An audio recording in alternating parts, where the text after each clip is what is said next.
आज से जलभरी के साथ यज्ञ का शुभारंभ होने वाला है। क्या कहिएगा, क्या क्या होने वाला है? ये तो कोटि जन्म स्मृत्य पुण्य नहीं बदलते, करोड़ों जन्मों का पुण्य उदित होता है तब जाकर के ऐसे ऐसे अनुष्ठान हो पाते हैं। और ये हमारा बक्सर पहले से ही धार्मिक क्षेत्र रहा है।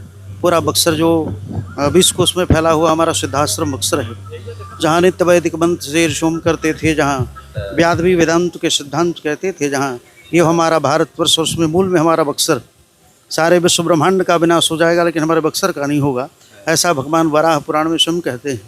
वैसा यज्ञ से ही अपने आप में सृष्टि का निर्माण हुआ है, इसलिए यज्ञ बहुत ज़रूरी है। क्योंकि यज्ञ होगा तो वृष्टि होगी, वृष्टि होगा तो अन्न होगा, अन्न होगा तब मनुष्य होंगे। इसलिए कलयुग में यज्ञ बहुत ज़रूरी है। लोग कहते हैं कि अपने गोईठा में घी सुखेला से का हुई, अतवारा 3 थरिया खैला से का हुई। जैसे हम और आपके लिए भोजन ही सब कुछ है, उसी प्रकार देवताओं के लिए हवश्य हवन ही अपने आप उनका आहार है। ठीक है ना, तब देवता लोग प्रसन्न होंगे अपने आप। तो आजकल देखा जा रहा है कि यज्ञ हो या धर्म का जो भी काम होता है, इसमें भी राजनीति लोग निकालने लगे। ओहो, बिना धर्म की राजनीति कैसे चलेगी भाई? धर्म रहेगा तभी तो राजनीति चलेगी। आप वाल्मीकि रामायण स्वयं पढ़ें, स्वयं अपने आप में उसमें बताया गया है कैसे कैसे हमारा आपको व्यवस्था संभालनी चाहिए। क्योंकि धर्म के अधीन राजनीति हो तब अच्छा रहेगा, राजनीति के अधीन अपने आप पे धर्म हो तब अच्छा नहीं चलेगा अपने आप। इसलिए राजनीतिज्ञों को भी चाहिए अपने आप में कि संतों से मिलकर के तब अपने आप में विस्तार करें। क्योंकि संतों की दृष्टि में कोई भेद नहीं होता, आपकी दृष्टि में भेद होता है। हम गाँव के मुखिया हो गए तो फलाने वोट नहीं दिया तो उसके यहाँ अपने आप में मोरी नहीं बनेगा, लेकिन महापुरुषों के अंदर कोई भेद नहीं होता। उसी प्रकार आपको जब पद मिला है, कोई भी पद मिले, आपके अंदर भेद नहीं होना चाहिए। आप सबकी बराबर प्रसाद समझ के सेवा करोगे, अनंत कालों तक अपने आप पे सेवा करते रह जाओ। और जहाँ ये समझोगे कि हमारा ही पद है, तब तो 5 साल में कान पकड़ के नीचे गिरा दिया जाओ। इसलिए पद को प्रसाद समझ के सेवा करें। ये बताने वाले, अगर ये बताने वाले कोई हैं तो संत महापुरुष हैं, इसलिए संतों से जुड़ करके रहना चाहिए। श्री लक्ष्मी नारायण महायज्ञ हो रहा है, इसके फायदे क्या? यज्ञ के तो बहुत सारे फायदे हैं। सबकी जीविका का अपने आप पे उपार्जन करने वाला यज्ञ ही है। वो हम हो या आप, कोई भी हो, लोहार हो, बढ़ई हो, कुम्हार हो, सबकी व्यवस्था अपने आप पे भोजन की करने वाला यज्ञ है। और यज्ञ से अपने आप पे देवता पुष्ट होते हैं। जो ही आहुति होगी सारा वातावरण अपने आप शुद्ध हो जाएगा, बुद्धि परम सात्विक होगी। और यज्ञ में सारे द्वेष अपने आप भूल करके, काम क्रोध ईर्ष्या सब छोड़ करके भगवान की सेवा में आप लोगों। यज्ञ प्रत्यक्ष भगवान है, आपकी जैसी सोच होगी वैसी भगवान कृपा करेंगे जी। लोग कहते हैं कि जिस भी क्षेत्र में हवन से अग्नि प्रज्वलित होती है, वहाँ पर वातावरण शुद्ध हो जाता है। शुद्ध ही होता नहीं है, 2, 4, 5 साल तक खूब अपने आप पे अन्न आदि बहुत अच्छे होंगे। ठीक ना, यज्ञ के ये फायदा है, इसलिए यज्ञ होना जरूरी है। और क्या क्या यहाँ पर कुछ कार्यक्रम, क्या बाहर से भी साधु संत आ रहे हैं? भोजपुरिया बाबा भी आएंगे, कम्बल वाले बाबा भी आने वाले हैं, जो अपने काली माँ की कृपा से लोगों के रोग का निवारण करते हैं, तो वो भी अपने आप में आएंगे। और वृंदावन से रास बिहारी सरकार जो रासलीला वो भी अपने आप में होगा। धर्म सम्मेलन भी होने वाला है? नहीं।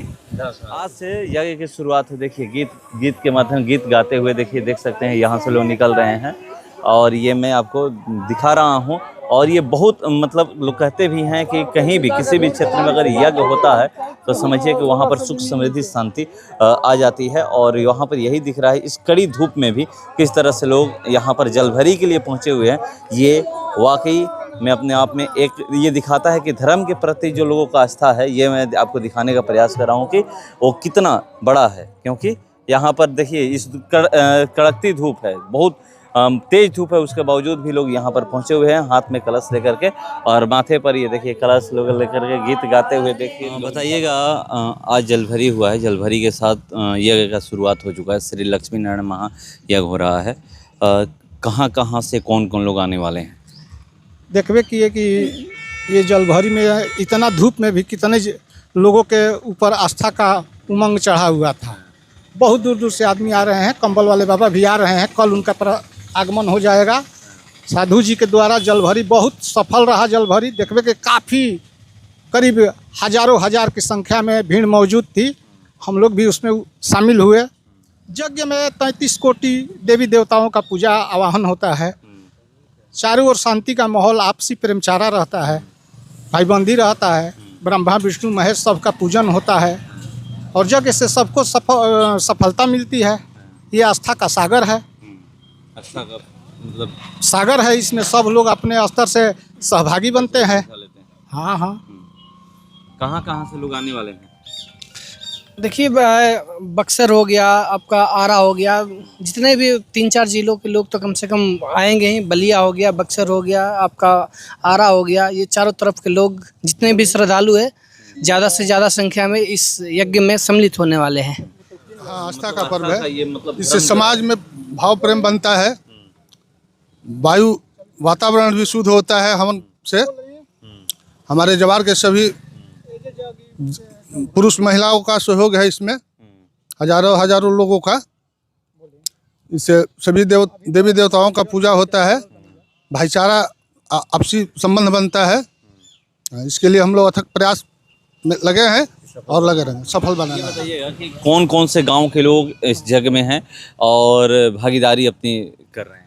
इस गांव में पंचायत के लगभग सभी गांव के लोग हैं। उधरा, घुरहूपुर, हरनाथपुर, कपूरपुर, मेदपुर, पाड़ेपुर क्षेत्र के लगभग ब्रह्मपुर विधानसभा क्षेत्र के सभी गांव के लोग इस जगह में मौजूद हैं। क्या नेता मंत्री भी आने वाले हैं? नेता मंत्री हम लोग अपने तरफ से सबको निमंत्रण दिए हुए हैं। अब देखिए कौन कौन लोग आते हैं। टाइम दिए हैं लोग? हाँ, कोई बोला है कि हम 17 को आएंगे, कोई 18 को आएंगे। हाँ, कल से भागवत कथा ये स्टार्ट हाँ, कल शाम 4 बजे से भागवत कथा प्रारंभ हो जाएगा। हाँ, 21 तक चलेगा। हाँ, 21 तक चलेगा। हाँ, 22 को पूर्णाहुति है।